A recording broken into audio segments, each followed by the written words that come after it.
So I am only 1 week away from getting ordained. And when I tell people that my ordination is coming up in only a few days, most of them say, "Oh, is this when you become a priest?" And it's not true. I'm not becoming a priest in a week, but I am becoming a deacon. Now, sometimes people aren't entirely sure what that means to become a deacon, what it means to go through a diaconate ordination. Most of them think it's somewhere along the lines of, well, you have to become a deacon in order to become a priest. So it's kind of like this in-between thing. And they're not wrong in the sense that I do actually have to become a deacon before I become a priest. But diaconate ordination is more than just one step towards the priesthood, because becoming a deacon is actually a sacrament in and of itself, the sacrament of holy orders. Deacon is the first of the holy orders, and so I will be ordained a deacon forever. So even when I'm ordained a priest, I'll still be a deacon.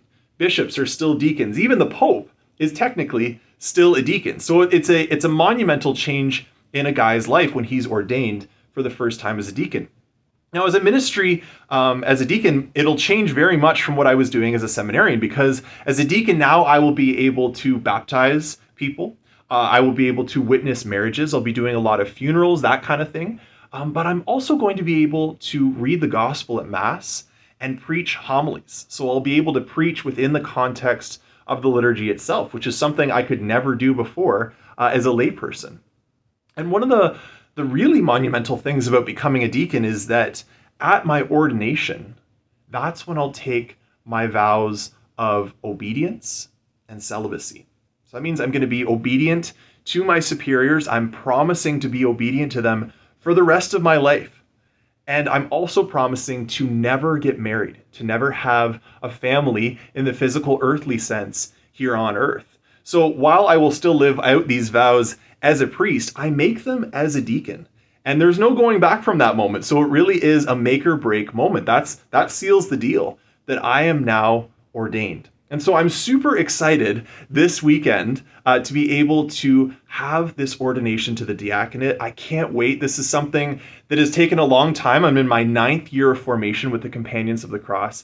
And I really hope that all of you can pray for me that I would live out this ministry well, that I would be a good deacon at the parish that I'm assigned to, that I would live out this new ministry of holy orders that the Lord is going to give me through the bishop when he lays his hands on my head.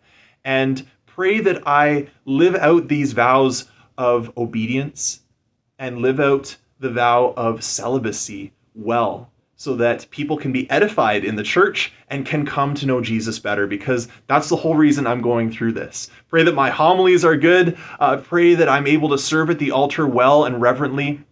Pray above all that in all that I do as a deacon, as I head towards priesthood, God willing, very soon, that I would do everything in my power to become holy myself, but also to lead everyone around me in holiness, to lead them closer to Jesus, to start to step into this role of being a pastor of the flock one day.